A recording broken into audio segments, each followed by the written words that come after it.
आपने अभी ज़िक्र किया अपने प्रोग्राम अवाम की आवाज़ का, तो क्या हम कह सकते हैं कि वो इकरार भाई के प्रोग्राम से इंस्पिरेशन थी, लेकिन वो उतना कामयाब नहीं हो सका?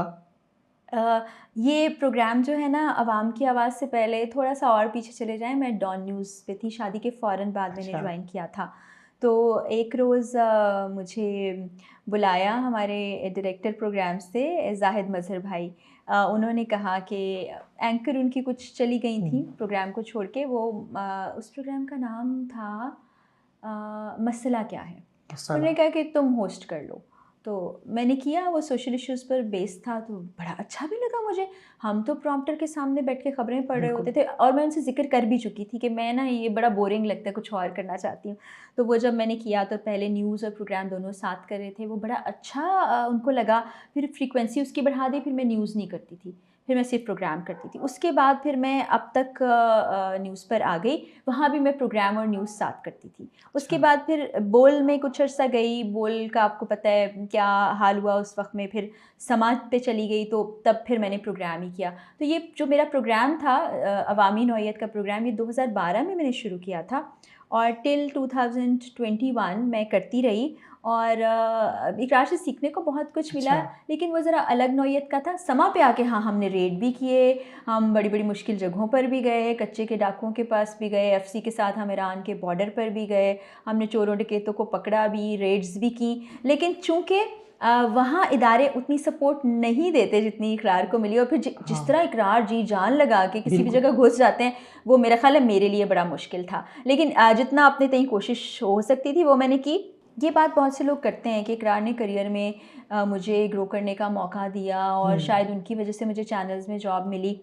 ग्रो करने का मौका, मुझे बैकएंड पे सपोर्ट किया, ये बिल्कुल सच है।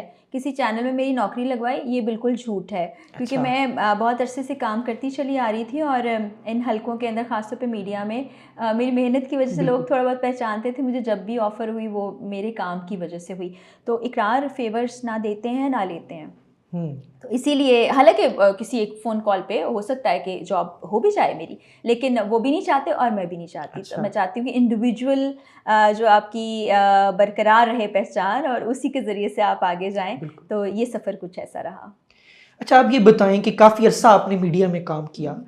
तो मीडिया इंडस्ट्री में नई आने वाली लड़कियों को किन चैलेंजेस का सामना करना पड़ता है?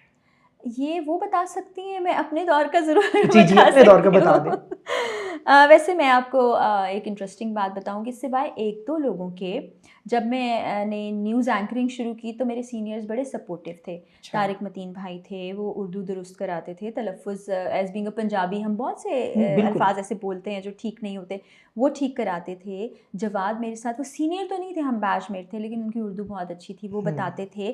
फिर सवाल किस तरह से करना है, पैनल प्रोड्यूसर्स हमें सिखाया करते थे।